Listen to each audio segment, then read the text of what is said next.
चलो, good evening everyone. Today is 29th of February and this is the I think third session of our binomial distribution chapter. बरोबर? पहिल्या session मध्ये आपण काय पाहिलं रे? आपण मीन, व्हेरियन्स आणि स्टँडर्ड डेव्हिएशन पाहिलं. दुसऱ्या सेशन मध्ये आपण फॉर्म्युले कसे अप्लाय करायचे पाहिले. बरोबर? आणि आजच्या सेशन मध्ये आपण याला अजून एक नेक्स्ट स्टेप फर्दर डिस्कस करत आहोत. राईट? काय एक्झाम्पल दिले बघा. हे सगळे एक्झाम्पल्स ऍक्च्युअली बोर्ड मध्ये विचारलेले एक्झाम्पल्स आहेत. राईट? जर एखाद्याने मी जे शिकवलं, जे टार्गेट आपण जे डिस्कस करतोय, बरोबर, ते जरी सॉल्व्ह केलं तरी that will be more than enough to understand this particular chapter. बरोबर? आता एक्झाम्पल सॉल्व्ह करूया. आजचं पहिलं एक्झाम्पल बघा काय दिलंय. त्यांनी सांगितलंय अ डाय इज थ्रोन 6 टाइम्स. बरोबर? म्हणजे काय, आपला डाय असतो, बरोबर, आपण त्याला थ्रो करतो. बरोबर हो की नाही? जे आपण सापशिडी वगैरे खेळत असतो त्यावेळी. राईट? आता मला सांगा, या केसमध्ये आपली पॉसिबिलिटी काय रे एखादा नंबर पडायची. समजा मला एक नंबर पडायची पॉसिबिलिटी कॅल्क्युलेट करायची. बरोबर? माझ्याकडे टोटल ऑप्शन किती आहेत रे? 6. आणि 6 पैकी एक मला मिळणार आहे. म्हणजे याची प्रोबॅबिलिटी किती झाली रे? 1/6. मला काय म्हणायचे कळते? ज्यावेळी मी कॉइन टॉस करत होतो, कॉइन टॉस करताना माझी प्रोबॅबिलिटी काय होती रे? 1/2. 2 पैकी 1 पड होता. बरोबर? म्हणजे इथे 2n चा जो फॉर्म्युला आपण लॉजिक मध्ये वापरवतो तो डायच्या केसमध्ये फॉर्म्युला बसणार नाही. मला काय म्हणायचं कळतंय का? बरोबर? मग आता या केसमध्ये हे एक्झाम्पल एक्झॅक्टली सॉल्व्ह कसं करायचं आपल्याला ते समजून घेणं गरजेचं आहे. राईट? काय दिले बघा. एक डाय आहे, बरोबर, ऑलरेडी त्याला 6 बाजू आहेत आणि तो डाय 6 वेळा थ्रो केलाय. बरोबर? 6 वेळा. म्हणजे सुरुवातीला मी टाकला, समजा 1 पडला, दुसऱ्यांदा टाकला, समजा 2 पडला, तिसऱ्यांदा टाकला, समजा 3 पडला, असा 6 वेळा तो डाय आपण थ्रो केलेला आहे. राईट? आता पुढे काय म्हणलंय बघा त्यांनी. If getting an odd number is a success. समजा त्या डाय वरती माझा ऑड नंबर पडला तर काय झालं? तो सक्सेस आहे. आता मला सांगा की डाय वरती कोणते कोणते नंबर असतात आपण ते समजून घेऊया. आपल्याकडे काय असतं? 1 2 3 4 5 6. हे टोटल 6 नंबर आहेत. याच्यापेक्षा वेगळा डाय कुणाकडे आहे का? नाही ना? बरं. आता हे डायचे नंबर्स आहेत, आपण त्याला थ्रो केलं, बरोबर, आणि 1 पडला. 1 पडला म्हणजे ऑड नंबर पडला. So that is a success that we have got. चला, वी आर व्हेरी हॅपी. 1 नाही पडला तर काय पॉसिबिलिटी आहे? 3 पडू शकेल. आपल्याला काय बघायचं? आपल्याला ऑड नंबर पडला पाहिजे. बरोबर? 3 पडू शकेल किंवा 5 पडू शकेल. बरोबर? म्हणजे getting an odd number is success. So that is what is your probability of success. बरोबर? मग मला सांगा, ऑड नंबर मिळायची प्रोबॅबिलिटी काय आहे? 6 पैकी किती वेळा ऑड नंबर मिळू शकतो आपल्याला? 3 वेळा. म्हणजे 3/6 is my probability of getting odd number. म्हणजे अल्टिमेटली तो पण किती आला रे? 1/2 झाला. म्हणजे प्रोबॅबिलिटी ऑफ सक्सेस या केसमध्ये किती आली माझी? 1/2. प्रोबॅबिलिटी ऑफ फेल्युअर किती येईल रे? ती पण 1/2 येईल. का?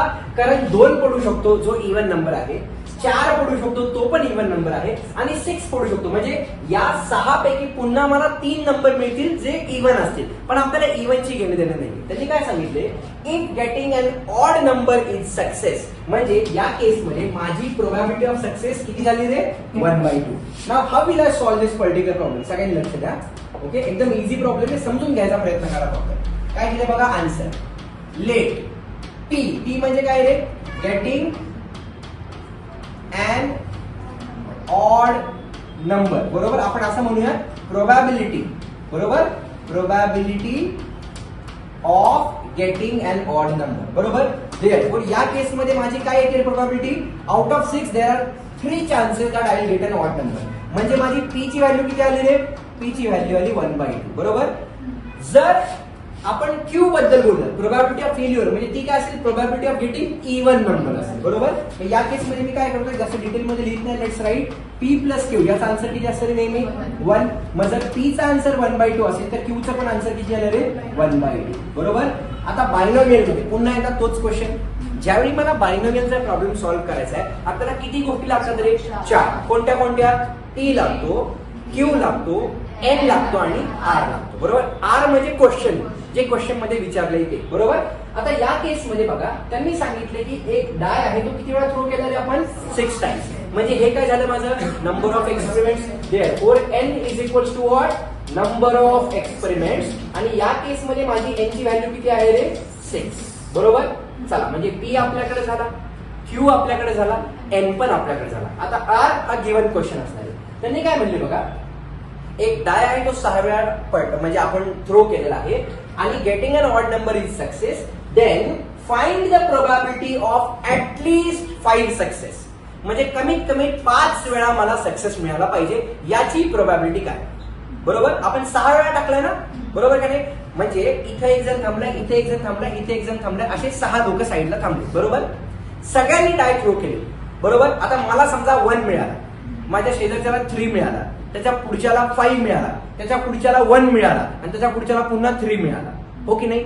म्हणजे 1 3 5 आणि पुन्हा 1 3 रिपीट झाले. हो की नाही. किंवा 1 3 5 नंतर काय असेल, एनी गेसेस, 1 3 5 पुन्हा काय असेल, 3 5 असेल. म्हणजे शेवटच्या दोघांना कुठलेही नंबर येऊ शकतात जे ऑड नंबर असतील. मला काय म्हणायचं कळतंय का. मग त्यांनी सांगितले find the probability of getting at least 5 success. म्हणजे या 6 पैकी कमीत कमी 5 जणांना ऍटलीस्ट 5 म्हणजे काय, कमीत कमी 5, जास्तीत जास्त 6 जणांना जरी ऑड नंबर मिळाले तरी चालतील. मला काय म्हणायचं कळतंय. या ऍटलीस्टचा अर्थ काय, ऍटलीस्ट 5 म्हणजे कमीत कमी 5, जास्तीत जास्त 6च्या 6 मिळाले तरी चालतील. बरोबर, जसं आपण म्हणतो मला मिनिमम 60,000 सॅलरी मिळाली पाहिजे, ऍटलीस्ट 60,000. उदाहरणार्थ मी माझं नाही बोलतो, ऍटलीस्ट 60,000. याचा अर्थ काय, कमीत कमी 60, जास्त 1 लाख द्यायला चालेल. कळतंय मला काय म्हणायचंय. हो की नाही. At least 60,000, right. चला आता बघा या केसमध्ये काय होते. आधी ती क्विज झाली, आधी लगेच नव्हे सर पार्टी. ठीक आहे, चला. नंबर ऑफ एक्सपिरियन्स किती आपल्या या केसमध्ये 6. देअरफॉर आर काय रे आपल्या या केसमध्ये, ऍटलीस्ट 5. बरोबर. आता आपल्याला हे सॉल्व्ह करायचं ना. How will I solve. बरोबर. आता सगळ्यांनी एकदम भारी क्वेश्चन आहे आणि मस्त क्वेश्चन आहे. देअरफॉर मी काय करते बघा, वी नो दॅट ऍटलीस्ट 5 म्हणले ना. बघा आता मी काय करतो ते, जे आपण कालच्या पण एक्झाम्पल मध्ये सॉल्व्ह केलं होतं. मला सांगा सगळ्या प्रोबॅबिलिटीची ऍडिशन किती असते रे, 1. बरोबर. समजा आपण असं म्हणूया P of X equal to 0. बरोबर. याचा अर्थ काय की आपल्याला एकदाही ऑड नंबर नाही मिळाला, म्हणजे पहिल्याने एक्सपेरिमेंट केला त्याला इव्हन नंबर मिळाला. बरोबर. Plus P of X equal to 1 म्हणजे काय की एकदा ऑड नंबर मिळाला. किती पैकी रे, 6 पैकी. बरोबर. Plus P of X equal to 2. बरोबर. असं करत करत करत मी जाणार आणि मला काय मिळणार, P of X equal to 6. या सगळ्या प्रोबॅबिलिटीची ऍडिशन किती येणार रे, 1. आता मी इथे अजून एक स्टेप ऍड करतो म्हणजे आपल्याला डिटेल मध्ये कळून येईल. दिस इज 5 आणि this is P of X equal to 6 and that is equal to 1. मधले नंबर मी लिहिलेले आहेत. बरोबर. याला इग्नोर मारूयात, लय मोठं झालं. ठीक आहे. Plus dot dot dot dot आणि इथे पुन्हा आपल्याकडे प्लस आहे. राईट. त्यांनी सांगितले find the probability of getting at least 5 success. म्हणजे काय, कमीत कमी 5 चालतील मला, म्हणजे जास्तीत जास्त 6 पण चालतील. ऍटलीस्ट 5 कळते ना सर मला नक्की. म्हणजे काय, इथून ऍटलीस्ट 5 म्हणजे इथेपर्यंत ऍटलीस्ट 5. बरोबर आहे का रे नक्की. हो की नाही. बरोबर आहे काय नक्की, शुअर 100%. ऐका समजून घ्यायचा प्रयत्न करा. ज्याने मी म्हणतो ना ऍटलीस्ट 5 म्हणजे काय, कमीत कमी 5, जास्तीत जास्त 6 आले तरी चालतील मला, पण कमीत कमी किती पाहिजे रे, 5 पाहिजे. बरोबर. मग आता आपण असं म्हणू शकतो का रे, याच्या खाली अंडरलाईन केली तर that will be more specific. कमीत कमी 5, जास्तीत जास्त 6 आले तरी चालतील ना मला. मला काय म्हणायचं कळतंय का. बरं, मग आता एक्झॅक्टली याला सॉल्व्ह कसं करायचं हे समजून घ्या. इथे 1 मिनिट इग्नोर मारा, माझ्याकडे सांगितलं लक्ष द्या. ज्याने मी म्हणतोय ऍटलीस्ट 5, हे कन्फ्युजन मुलांना नेहमी होत, दरवर्षीचे ऍटलीस्ट आणि ऍटमोस्ट मध्ये नेहमी कन्फ्युजन. एक्झॅक्टली 7 म्हणलं की लगेच कळतं सगळ्यांना, ते लय सोपं आहे ना. एक्झॅक्टलीचा प्रॉब्लेम लगेच सॉल्व्ह होतो. पण आता बघा कॉमन सेन्स आहे. ज्यावेळी 6 लोक एक्सपेरिमेंट करतायत आणि आपण म्हणतो की मला कमीत कमी 5 मिळाले पाहिजेत, ऍटलीस्ट 5 म्हणजे जास्तीत जास्त 6 मिळाले तरी चालते. मग एवढं सगळं सॉल्व्ह करेपर्यंत आपण डायरेक्टली याला असं लिहू शकतो का रे बघा, जसं therefore p of x equal to r is equals to p of x equal to 5 plus p of x equal to 6 लिहू शकतो का डायरेक्टली. ऍटलीस्ट 5 म्हणजे काय, कमीत कमी 5, जास्तीत जास्त 6 मिळाले तरी चालतील. बरोबर का नाही. म्हणजे 5 पण चालतील आणि 6 पण चालतील. येते का सर्वांच्या लक्षात. म्हणजे मला आता फक्त हे सॉल्व्ह करायचं. ऍटलीस्ट 5 मी पुन्हा एकदा सांगतो, ज्यावेळी मी तुम्हाला कालचं एक्झाम्पल सांगितलं की मला जेई मध्ये म्हणजे 12th मध्ये ऍटलीस्ट 80% मिळाले पाहिजे. ऍटलीस्ट 80% म्हणजे काय, 80 किंवा 80 पेक्षा जास्त 100 असेल तरी चालेल. तसं या केसमध्ये आपण एक्सपेरिमेंट किती वेळा करतोय, 6 वेळा. म्हणजे ते म्हणतात की ऍटलीस्ट 5, याचा अर्थ काय, 5 जास्तीत जास्त 6 असेल तरी चालेल, म्हणून मी फक्त 5 आणि 6 कन्सिडर केलं. ज्यावेळी मी म्हणतो की मला 60,000 सॅलरी मिळायला पाहिजे, याचा अर्थ काय, मला 60 पाहिजे, जास्तीत जास्त आपण ठरवूया की बाबा हा 1 लाख उदाहरणार्थ, बरोबर आहे. इथून इकडचं नाही, इकडचं वेगळे, ठीक आहे. म्हणजे मला मेन नंबर आणि जो लास्ट नंबर आहे तो आपण कन्सिडर केला पाहिजे, यस ऑर नो. म्हणून इथे या केसमध्ये ऍटलिस्ट 5 म्हणले म्हणून मी 5 आणि मॅक्सिमम किती वेळा एक्सपेरिमेंट केला 6, म्हणून मी 5 आणि 6 कन्सिडर केले. याच्यामध्ये तुम्हाला काही डाऊट आहे का रे?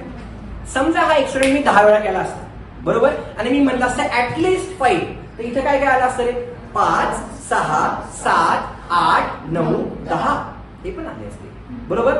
ओके नाही. आता काल पण आपण एखादं मला वाटतं ऍटलिस्ट एक एक्झाम्पल सॉल्व्ह केलं होतं, बरोबर. 1 मिनिट बघूया, जस्ट मला नोटबुक द्यायला. सर्वांनी तो प्रॉब्लेम ओपन करा बरं प्लीज. किती नंबरचं एक्झाम्पल होतं ते? पहिलंच एक्झाम्पल होतं ना, चेक करायचा. हा बघा, त्या केसमध्ये काय केलं होतं आपण, एक कॉईन तो 8 वेळा टॉस केला होता. मी थोडी स्लाइड चेंज करतो so that I can explain you in much detail वे. बघा, एक कॉईन 8 वेळा टॉस केला होता. त्यांनी सांगितले ऍटलिस्ट वन्स याचा आन्सर काढून दाखवा. काय probability that it shows head at least once. आता ऍटलिस्ट 1 याचा अर्थ काय झाला रे, 1, 2, 3, 4, 5, 6, 7, 8 एवढ्या सगळ्या गोष्टी कॅल्क्युलेट कराव्या लागतील, बरोबर का नाही. जसं इथे ऍटलिस्ट 5 म्हणलं तरी ऍटलिस्ट 5 ला काय केलं आपण, 5 आणि 6, का, कारण 6च वेळा एक्सपेरिमेंट केले होते. या केसमध्ये एक्सपेरिमेंट केलेत 8 वेळा आणि त्यांनी सांगितले probability of getting head at least once, म्हणजे त्यात 1, 2, 3 असे 8 पर्यंत आले. म्हणून आपण काल काय केलं बघा, आपण असं लिहिलं होतं काय, P of x equal to 0 plus P of x equal to 1 plus dot dot dot dot P of x equal to काय रे, 8. याचा आन्सर किती आलं, 1, बरोबर. मग ऍटलिस्ट वन्स याचा अर्थ काय, 1, 2, 3 म्हणजे 1 पासून पुढचे सगळे मला कॅल्क्युलेट करावे लागले असते आणि किती लेंदीर झालं असतं. मग एवढं लेंदीर काढण्यापेक्षा मी काल काय केलं, फक्त त्या 1 ला म्हणजे त्या P of x equal to 0 ला 1 मधून सबट्रॅक्ट केलं, म्हणजे हे ऑटोमॅटिकली माझा आन्सर येऊन गेलं. कारण तुझा जो डाऊट होता ना कालचा, तो एक्सप्लेन केला, तुझं आताही लक्ष नव्हतं. मला काय म्हणायचं कळतंय का नक्की, बाकीच्यांना कळालं का. ऍटलिस्ट वन्स याचा अर्थ काय होता की बाबा 1 पासून पुढे 8 पर्यंत कॅल्क्युलेट करण्यापेक्षा मी काय करतो, त्याला या 1 मधून ते डायरेक्ट 0 ला सबट्रॅक्ट करतो, मला ऑटोमॅटिकली आन्सर मिळून जाईल, जे आपण काल केलं होतं. आय अजून मी जे आता सांगितले ते तुम्हाला कळालं नसेल, कळालं तर आता इथं बघा, जस्ट इमॅजिन करा, जर मी असे वेगवेगळे 1, 2, 3, 4 सेपरेट कॅल्क्युलेट केलं, किती प्रोसेस मोठी झाली असते. चला तर आपण काय करूया, आता याला सॉल्व्ह करूया. ऍटलिस्ट 5 म्हणजे 5 आणि 6. आता हे सॉल्व्ह करायचं बघा, मी याला कसं सॉल्व्ह करणार सांगा मला. या केसमध्ये आपली एन ची व्हॅल्यू किती होती रे, 6 वेळा एक्सपेरिमेंट केली, बरोबर. काय फॉर्म्युला आपला होता, NCR into P raise to R into Q raise to N minus R. हा पहिला याच्यासाठी फॉर्म्युला झाला आणि याच्यासाठी पण सेम फॉर्म्युला येईल, बरोबर. काय येईल, NCR into P raise to R into Q raise to N minus R. फक्त या केसमध्ये माझी R ची व्हॅल्यू किती असेल रे, 6 आणि या केसमध्ये माझी R ची व्हॅल्यू किती असेल रे, 5. एवढा चेंज आहे. P आणि Q तर चेंज होणार नाही ना, N चेंज होणार आहे, बरोबर. मग या केसमध्ये आपल्याला काय मिळेल बघा, instead of writing over here I write it over here. या केसमध्ये माझी R ची व्हॅल्यू असणार आहे 6, बरोबर आहे नक्की. चला मग सॉल्व्ह करूया. इथं काय होतं आपलं, 6C5 into P raise to 5 into Q raise to N minus R plus इथं काय आलं, 6C6 into P raise to 6 into Q raise to N minus R म्हणजे किती आलं, 0 आलं, बरोबर काय. मग आता याला सिम्प्लिफाय करायचं. हाऊ विल आय सिम्प्लिफाय, बघा याला सिम्प्लिफाय करताना मला काय करायला लागेल रे, NCR चा फॉर्म्युला वापरायला. आपल्याला NCR चा फॉर्म्युला माहिती आहे का रे, काय फॉर्म्युला आपला, तो फॉर्म्युला इथे अप्लाय करायचा, right. What is our formula, check करा, आठवायचा प्रयत्न करा. It is n factorial upon r factorial into n minus r factorial, म्हणजे 6 मायनस 5 किती येणार आहे आपलं, 1 फॅक्टोरियल इंटू. आता इथे बघा 1/2 याचा बेस आहे, 1/2 याचा पण बेस आहे. आपण काय करूयात, त्यांना मर्ज करूयात आणि पॉवर्सला ऍड करूयात, म्हणजे इथे किती आलं रे, 5 + 1, बरोबर आहे. प्लस आता काल तुम्हाला एक फॉर्म्युला लिहून दिला होता बघा, काय, NCN, बरोबर. याचा आन्सर नेहमी किती असतं रे, बघा चेक करा. NC0 चा आन्सर असतं 1, एन सी, एनचा पण आन्सर किती असतं रे 1. बरोबर, इथे चेक करा, तुमचा एन इथं आहे, सी इथं आहे, पुन्हा एन आहे, म्हणजे याचा आन्सर किती आलं रे माझं 1. सगळ्यांना कळतंय का मला काय म्हणायचं? तुम्ही फॉर्म्युला अप्लाय करून बघा, तुम्हाला तेच आन्सर मिळेल. इनटू इथं काय राहिलं बघा माझ्याकडं 1/2. आता बघा या केसमध्ये एनिथिंग रेस टू 0 म्हणजे किती असतं 1, म्हणजे या टर्मचा आन्सर 1 येणार आहे. आणि या केसमध्ये हा किती राहिला रे माझा 6च राहिला. काल पण आपण बघितलं होतं anything raise to 0 is always 1. बरोबर, मग आता याला सिम्प्लिफाय करायचं ना. How will I simplify? सगळ्यांनी लक्ष द्या. This can be simplified as, आता या 6 फॅक्टोरियलला आपण कसं लिहू शकतो? 6 into 5 factorial upon 5 factorial into 1 factorial चा आन्सर किती असते? 1. म्हणजे हा 5 factorial हा 5 factorial झाला कॅन्सल. पुढे काय राहिलं आपल्याकडे 1/2 रेस टू 6 प्लस इथं काय राहिले 1 इंटू पुन्हा काय राहिलं 1/2 रेस टू 6. राईट, चला मी याला सिम्प्लिफाय करूया. Ultimately what we are remaining with is 6 into 1/2 raise to 6 plus 1 into 1/2 raise to 6. बरोबर आहे. आता या दोघांमधून काय कॉमन येते रे? 1/2 रेस टू 6. त्याला कॉमन घेऊयात. सो 1/2 रेस टू 6 ला मी कॉमन घेतलं, आतमध्ये माझ्याकडे काय राहिलं 6 प्लस 1, म्हणजे मला आन्सर काय मिळालं रे 1/2 रेस टू 6 इंटू 7.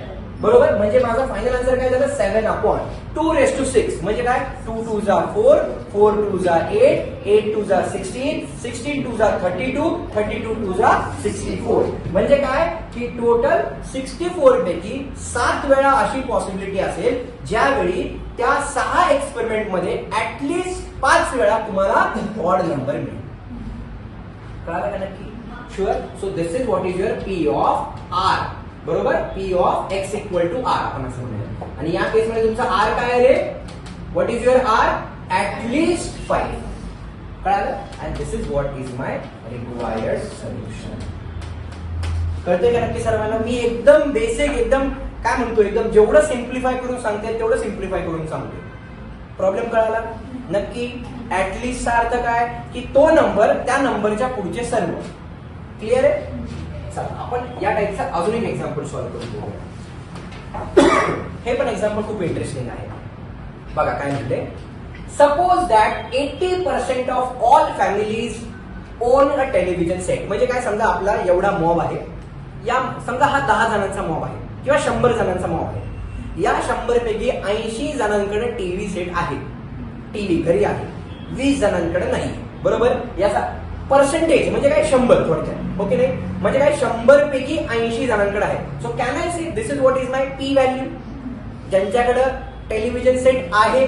बरोबर काय? तर मी याला काय करू शकतो बघा, आन्सर पर्सेंटेज म्हणलं की 100 लक्षात ठेवायचं. बरोबर, therefore let P is equals to what? काय म्हणू शकतो आपण? Owning a television set. बरोबर आहे का रे? म्हणजे या फॅमिलीज कडे टेलिव्हिजन सेट आहे. 80% म्हणजे काय आलं रे? 80 डिवायडेड बाय 100. म्हणजे बघा हे आणि हे कॅन्सल झालं. 100 पैकी 80 मार्क म्हणजे 10 पैकी 8 मार्क. थोडक्यात बघा तुम्हाला कळते. म्हणजे माझी पी ची व्हॅल्यू किती आली? ऑब्व्हियसली 0.8. कळते का?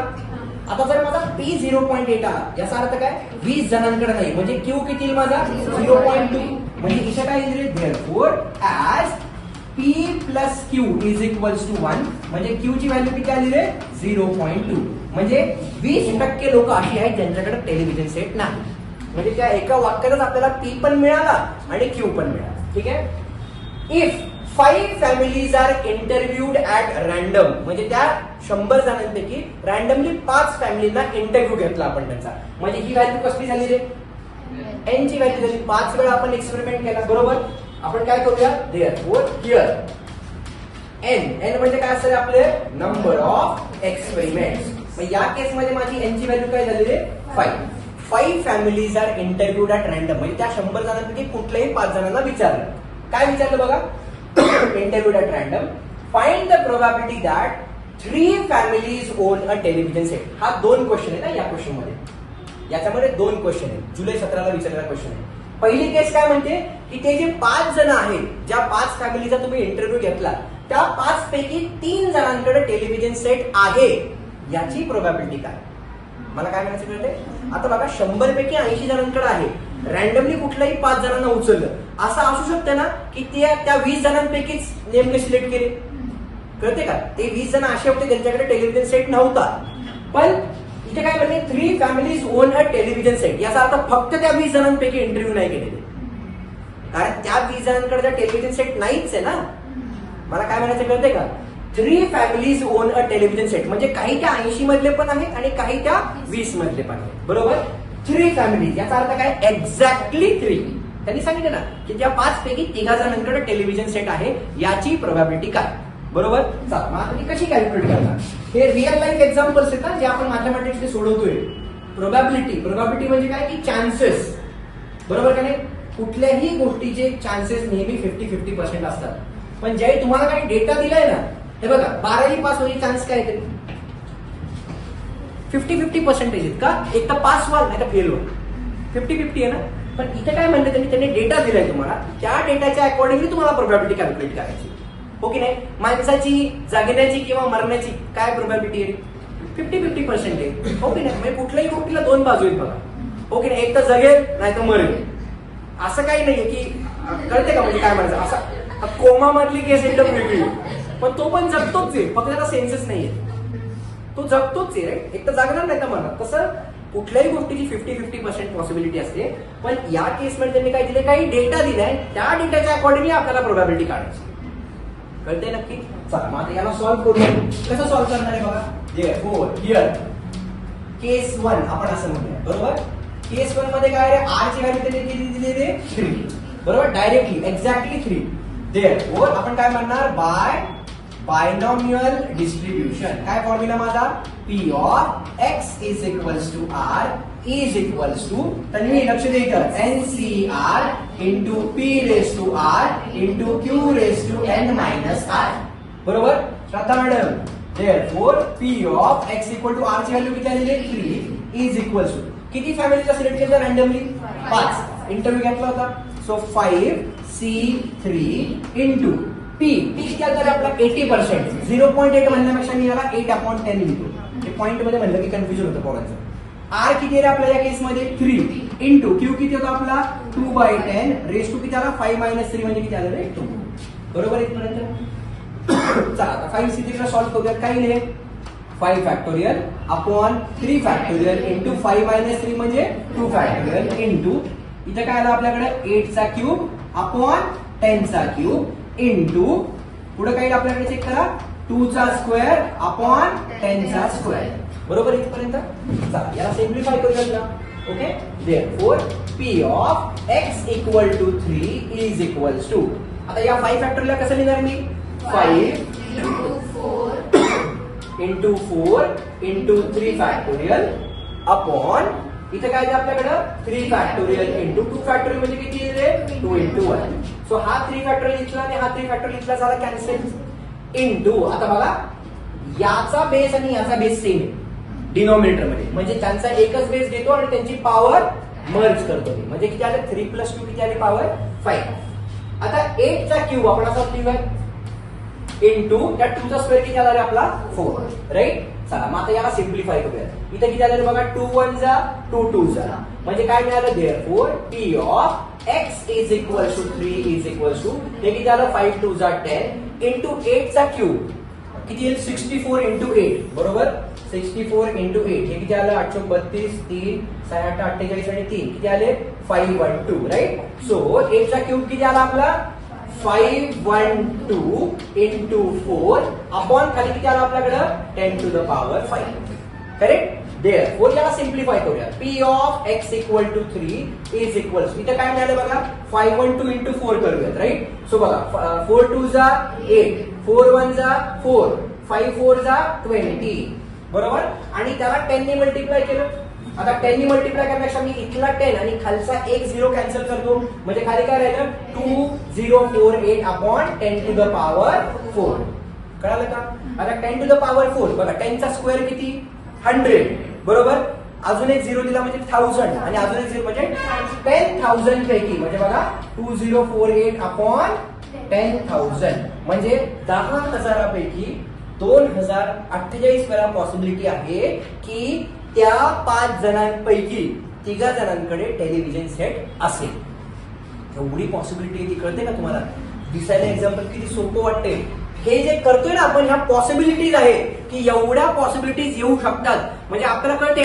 बघा म्हणजे किती साधे एक्झाम्पल आहे की बाबा 100 माणसे त्या 100 पैकी 80 जणांकडे टीव्ही, बरोबर. बरं आहे बाबा, चांगले. आता बाहेरून माणूस येतोय कुठल्याही 5 जणांना बाहेर घेऊन जातोय आणि तो म्हणतोय या 5 पैकी 3 जणांकडे टेलिव्हिजन सेट असायची काय गॅरंटी, बरोबर.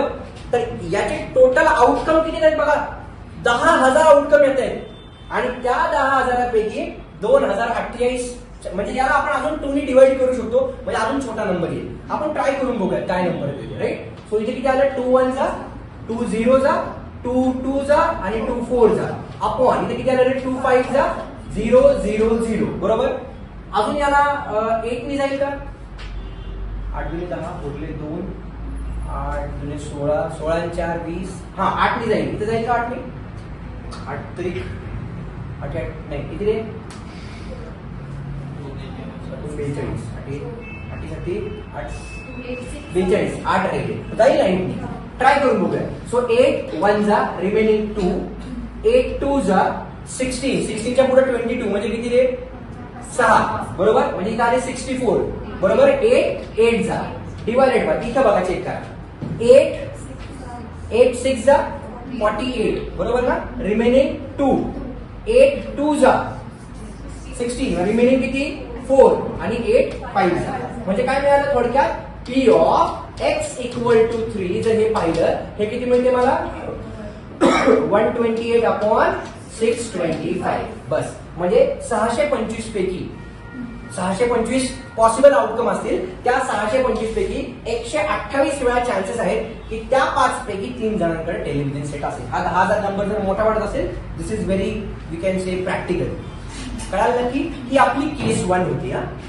हा प्रॉब्लेम दोन केसेस आहे. आता केस 2 काय बघा बरं आपली, at least 2 families own a television set. किती पैकी, 5 जणांना घेऊन गेले ना, ऍटलिस्ट 2 जणांकडे पाहिजे, बरोबर. याचा अर्थ काय झाला रे, 2 3 4 5, बरोबर का नाही. ऍटलिस्ट 2 म्हणजे कमीत कमी दोघांकडे 5 जणांकडे असेल तर वेल अँड गुड, बरोबर. चला आपण याला सॉल्व्ह करूया ना. हाऊ विल आय सॉल्व्ह, बघा लक्ष द्या सगळ्यांनी. देअरफॉर केस 2, हा व्हिडिओ आपण पॉज करतोय नंतर, म्हणजे पुन्हा एकदा वेगळं रेकॉर्डिंग करू. ओके, हा लास्ट प्रॉब्लेम आहे, ठीक आहे, समजून घ्या. P of x equals to R, आणि या केस मध्ये तुमचा R काय रे, ऍटलिस्ट 2, बरोबर. देअरफॉर आता मी काय करतोय बघा, P of x equal to 0 पासून सुरुवात करूया, plus P of x equal to 1 plus P of x equal to 2 plus dot dot dot dot, last काय माझा P of x equal to 5. याचा आन्सर किती आहे रे, 1, बरोबर. आता ऍटलिस्ट 2 याचा अर्थ काय, 2 पासून पुढं 5 पर्यंत, म्हणजे दोघांकडे असेल तरी चालेल, तिघांकडे असेल तरी चालेल, चौघांकडे असेल तरी चालेल, 5 जणांकडे असेल तरी चालेल. म्हणजे इथे बघा 2 3 4 5 एवढ्या 4 पॉसिबिलिटीज कॅल्क्युलेट करायला लागतील. ते कॅल्क्युलेट करण्यापेक्षा मी फक्त या 2च कॅल्क्युलेट करू. काय करणार मी, therefore P of x equal to 2 plus dot dot dot dot plus P of x equal to 5 can be written as, बघा बरं, 1 मायनस, म्हणजे 4 कॅल्क्युलेट करण्यापेक्षा 2च कॅल्क्युलेट करणार, डायरेक्ट 50% काम कमी होते. म्हणजे काय आलं, त्या दोघांना या 1 मधून सबट्रॅक्ट करतोय. 1 मायनस काय येईल, P of x equal to 0 plus P of x equal to 1. तुम्ही म्हणा सर मायनस साइन काय नाही टाकलं, तिकडे मी ब्रॅकेट टाकलं ना, 1 मायनस ब्रॅकेट मध्ये, म्हणजे ब्रॅकेटने हे पण निगेटिव्ह झालं आणि हे पण निगेटिव्ह झालं, बरोबर. मग चला आधी काय करूया, P of x equal to 0 calculate करूया. आपण म्हणूया त्याला इक्वेशन नंबर 1, बरोबर. मी याला थोडासा कलर चेंज करून याला बॉक्स देतो. Okay, so this is what is my equation number 1. मला या इक्वेशन नंबरला सॉल्व्ह करायचं, तर मी काय करणार, आधी P of x equal to 0 calculate करून बघूया, बरोबर. Next line, therefore P of x equal to 0 is equal काय फॉर्म्युला आपला, NCR इंटू P काय होता आपला 8/10, बरोबर. P raise to R into Q raise to N minus R, म्हणजे किती आलं इथं 5. सो आता बघा NC0 नेहमी किती असतं रे, 1 इंटू एनिथिंग रेस टू 0 म्हणजे 1. इथं काय आलं 2 रेस टू, किंवा आपण असं करूया ना डायरेक्टली, बट ठीक आहे आपण असं लिहूया, 2 raise to 5 upon 10 raise to 5. तुम्ही म्हणाल सर 2 1 जा 2 5 जा का नाही केलं, डायरेक्टली करू शकतो. पण आपल्याला पुढच्या केसमध्ये पण 10 ची पॉवर मध्ये आन्सर मिळणार आहे. आपल्याला न्यूमरेटर मर्ज करता येईल जेव्हा आपण ऍडिशन करू त्यावेळी. बरोबर, हे आन्सर काय झालं, P of X equal to 0 चा आन्सर झाला. बरोबर, आता काय करायचं रे मला, पुन्हा आन्सर काढायचे x इक्वल टू 1. सिमिलरली मी काय करणार, p of x is equals to 1. याचा आन्सर काय बघा, 5c1 बरोबर का रे, into 8/10 raise to 1 into 2/10 raise to 5 minus 1 म्हणजे किती आलं रे, 4. हे कळतंय ना नक्की सर्वांना, शुअर ना, 100%. बरोबर. सो आता बघा पुन्हा nc1 काय आन्सर असतं, nc1 चा आन्सर असतं n किती आहे माझा, 5 इंटू इथे काय आलं 8/10 रेस टू 1 इंटू इथे काय आलं रे 2 रेस टू 4/10 रेस टू 4. बरोबर आहे का रे. आता बघा याचा बेस नुसता 10 आहे म्हणजे किती आहे हा, 10 रेस टू 1. याचा बेस पण 10 आहे, याचा बेस पण 10 आहे, म्हणजे माझे पॉवर काय होतील रे, ऍड होतील. म्हणजे काय मिळालं मला, p of x equal to 1. याचा आन्सर काय आलं बघा, चेक करा. हा 5 लिहू का इथं, 5 8 जा डायरेक्ट लिहू का मी, किती येईल 40 इंटू इथे काय आलं आपल्याकडे 2 रेस टू 4 अपॉन काय मिळालं मला 10 रेस टू 5. बरोबर, याला पण मी बॉक्स करून घेतो. हे कळालं का रे. आता मी काय करणार बघा, this is what is my equation number 3, this is what is my equation number 2. Therefore finally काय करूयात आपण, फ्रॉम इक्वेशन नंबर 1 to 3 बरोबर, काय मिळते आपल्याला, p of x is equals to r म्हणजे काय होता आपला, ऍटलिस्ट 2. बरोबर, काय 1 minus p of x equal to 0 ते किती आलं आपलं, 2 raise to 5/10 raise to 5 plus हे काय आलं बघा 40 इंटू 2 टू द पॉवर 4 म्हणजे किती, 16 किती आलं ते 16/10 टू द पॉवर 5. बरोबर आहे काय. पुन्हा दोघांचा बेस सेम झाला म्हणजे काय बघा 1 मायनस इथं 2 रेस टू 5 म्हणजे 32 प्लस इथं आपण 10 टू द पॉवर 5 लिहूयात. पुन्हा इथं काय आलं 16 4 जा 640 64 असतं ना, सो हे किती आलं 640 अपॉन किती आलं ते 10 टू द पॉवर 5. बरोबर आहे. आता दोघांचा बेस सेम आहे म्हणजे न्यूमरेटर काय होणार माझा, मर्ज होणार. म्हणजे काय मिळते चेक करा, this can be further simplified as, काय सिम्प्लिफाय करता येईल बघा त्याला, एक minute let me just solve this. काय येईल बघा 1 मायनस दोघांचा बेस सेम आहे, न्यूमरेटर मर्ज होईल. 40 मध्ये 30 ऍड केलं म्हणजे 70 आले, so 672 upon 10 to the power 5. बरोबर आहे. आता नुसतं 1 म्हणजे किती रे, 1/1 करा क्रॉस मल्टिप्लाय केल्यास काय येईल मला, 10 to the power 5 minus 672 upon 10 to the power 5. बरोबर, 10 चा स्क्वेअर किती होता आपला 100, 10 चा क्यूब 1000, त्याचा अजून एक 0 म्हणजे 10,000 आणि अजून एक 0 म्हणजे 1 लाख. 1 लाख मधून 672 जातील. बरोबर, किंवा जर जास्त तुम्हाला वाटलं तर you can keep this as it is. एवढं जरी ठेवलं ना तरी you can just make this as a box, okay, and this will be your required solution. हे झालं तुमचं final solution of this particular problem. हे कळालं का नक्की. हा, तुम्हाला कॉम्प्लिकेशन्स कधी येतील, जेवढी एमसीक्यू मध्ये एक्झॅक्ट नंबर विचारला असेल आणि एमसीक्यू मध्ये काय करणार ते 1 लाख मायनस 672 त्यावेळेस सगळे जवळजवळचे आन्सर देणार.